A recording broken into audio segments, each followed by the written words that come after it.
नमस्कार दर्शकों, मैं आर्यश अग्निहोत्री आप सबका स्वागत करता हूं। दर्शकों, आज हम बात करेंगे सिंह राशि वालों के बारे में। सिंह राशि वालों के लिए फरवरी का महीना कैसा रहने वाला है। फरवरी के महीने में 4 ग्रहों का राशि परिवर्तन होने वाला है। इन 4 ग्रहों का राशि परिवर्तन से कौन कौन से क्षेत्रों में क्या क्या बदलाव देखने को मिलेगा, हम बात करेंगे आपके संपूर्ण क्षेत्रों के बारे में, आपके स्वास्थ्य के बारे में, धन के बारे में, नौकरी के बारे में, व्यापार के बारे में, शिक्षा के बारे में, संतान के बारे में, लव लाइफ के बारे में, वैवाहिक जीवन, कंपटीशन, भाग्य, लाभ, हानि, विदेश यात्रा आदि संपूर्ण क्षेत्रों के बारे में विस्तृत चर्चा करेंगे। तो आइए जानते हैं। उससे पहले यह समझिए कि यह फलादेश चंद्र राशि पर आधारित है। नाम राशि के आधार पर भी जान सकते हैं और लग्न राशि के आधार पर भी जान सकते हैं।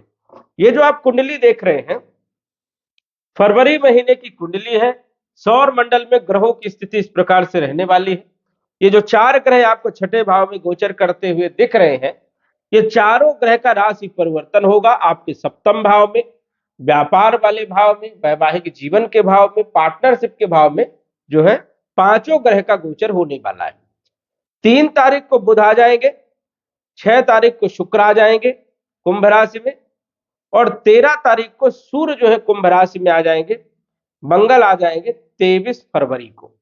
तो ये चारों ग्रह जो है सप्तम भाव में आ जाएंगे और राहु के साथ मिल करके जो है पांचों ग्रह बन करके गोचर करने वाले।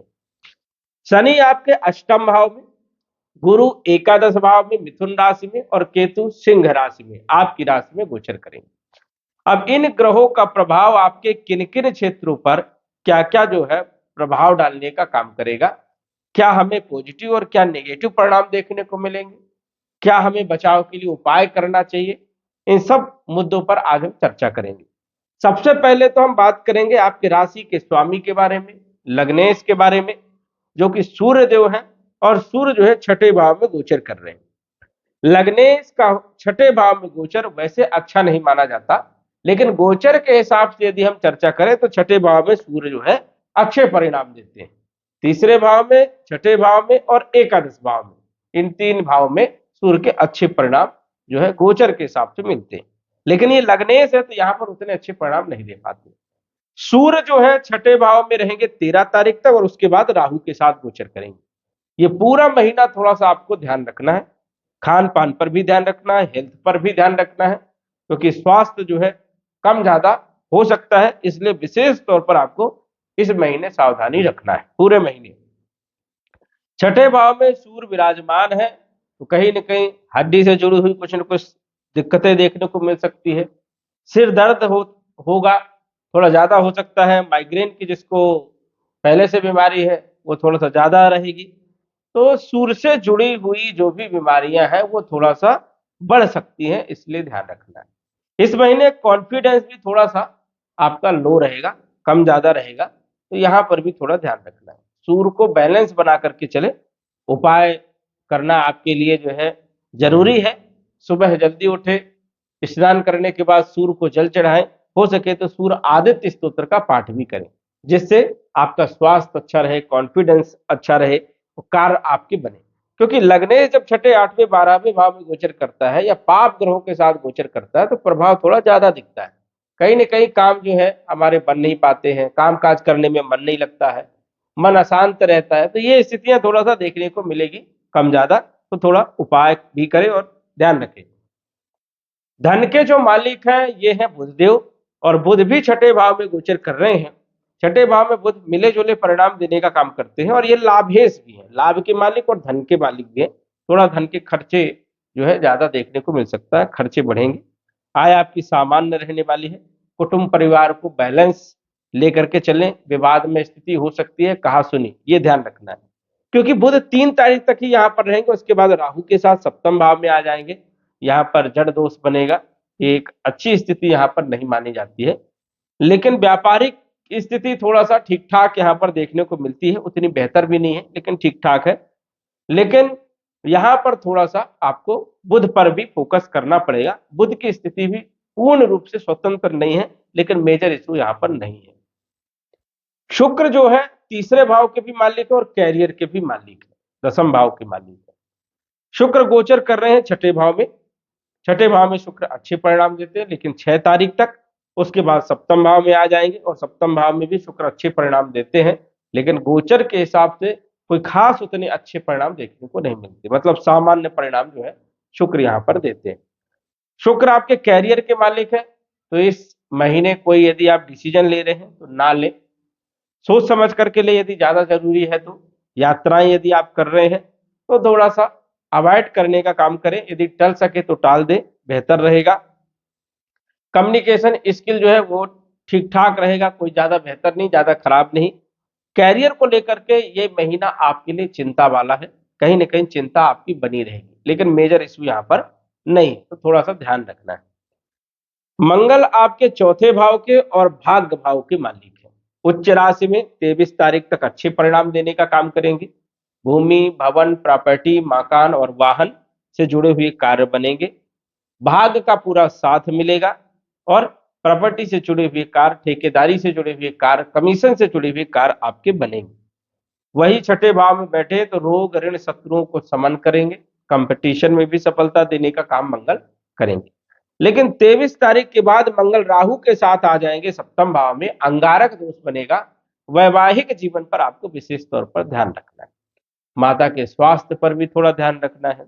पिता के साथ संबंध भी थोड़ा सा अच्छे बना करके चले, क्योंकि वैवाहिक जीवन और पार्टनरशिप में थोड़ी दिक्कत देखने को मिल सकती है, कहासुनी विवाद हो सकता है। तो यहाँ पर थोड़ा सा आपको सामंजस्य बना करके चलना है। ईगो बढ़ेगा और किसी न किसी के साथ कहासुनी हो सकती है, संभावनाएं, चोट चपेट लगने की संभावनाएं हो सकती है, तो ध्यान रखना है। इसके बाद गुरु पंचम भाव के भी मालिक है और अष्टम भाव के भी मालिक है। लाभ भाव में गोचर कर रहे हैं, अच्छी पोजीशन में है। विद्यार्थियों के लिए पढ़ाई लिखाई के लिए समय बढ़िया है। संतान प्लानिंग के लिए समय बढ़िया है। लव लाइफ के लिए समय अच्छा है। फाइनेंशियली स्थिति वो भी आपकी बेहतर रहने वाली है। अकस्मात धन लाभ हो सकता है। अचानक आपके काम बन सकते हैं। अचानक जो चीजें आप छोड़ चुके हो वो भी कहीं ना कहीं आ सकती है और उससे आपको लाभ मिल सकता है। शनि आपके छठे और सातवें दोनों के मालिक हैं। अष्टम में गोचर कर रहे हैं। आपके ऊपर चल रही है शनि की ढैया। अब शनि यदि हम देखें तो विपरीत परिवर्तन राजयोग में भी है, तो ज्यादा कोई दिक्कत नहीं है। शत्रुओं को परास्त करेंगे, कंपटीशन में सफलता देने का काम करेंगे, लेकिन थोड़ा वैवाहिक जीवन में ध्यान रखना है, पार्टनरशिप में भी ध्यान रखना है। इसके बाद यदि हम बात करें राहु, राहु सप्तम भाव में परेशानियां उत्पन्न करने का काम करता है और स्वतंत्र यदि अकेला है तो थोड़ी दिक्कत कम देता है, लेकिन जब ये चारों ग्रह राहु के साथ गोचर करेंगे तो स्थिति को खराब करेंगे। वैवाहिक जीवन पर ध्यान रखना है। पति पत्नी में मनमुटाव, टकराव हो सकता है, विवाद हो सकता है। पार्टनरशिप में भी थोड़ा सा ध्यान रखना है, दूरी बना करके चले और वाणी पर जो है थोड़ा सा संयम रखना है, इस चीज का आपको ध्यान रखना है। व्यापार में कोई बड़ा इन्वेस्ट इस महीने आपको नहीं करना है, ये भी आपको ध्यान रखना है, नहीं तो नुकसान हो सकता है। सामंजस्य जो है बनाने में थोड़ी दिक्कत हो सकती है इस महीने, तो थोड़ा सा यहाँ पर चिंता वाली बात। केतु लगन में बैठे हैं, कंफ्यूजन देंगे, भ्रमित करने का काम करेंगे। डिसीजन लेने में थोड़ी दिक्कत जो है इस महीने देखने को मिलेगी, क्योंकि सूर्य की स्थिति अच्छी नहीं है, इसलिए केतु उतने अच्छे परिणाम नहीं दे पाएंगे। तो यह महीना सिंह राशि वालों के लिए थोड़ा सावधानी वाला है और सभी ग्रहों का यदि आप उपाय करते हैं तो बेहतर रहेगा। सूर्य का उपाय करिए जो बताया गया है, मंगल का उपाय भी आप करिए, ओम अंगारकाय नमः। शुक्र का उपाय कर सकते हैं और बुध का उपाय भी आप करें, ओम बम बुधाय नमः। तो इन उपायों को यदि करते रहेंगे तो कोई विशेष नुकसान नहीं होगा, कोई बड़ी दिक्कत नहीं होगी। तो दर्शकों, आज बस इतना ही। धन्यवाद। यदि आप अपनी कुंडली का विश्लेषण घर बैठे करवाना चाहते हैं तो दिए गए व्हाट्सएप नंबर से संपर्क करें। साधारण फीस जमा करके आप अपनी कुंडली का विश्लेषण फोन के माध्यम से घर बैठे ही करवा सकते हैं और जान सकते हैं अपने भूत, भविष्य और वर्तमान के बारे में। धन्यवाद। WhatsApp number 9479893911।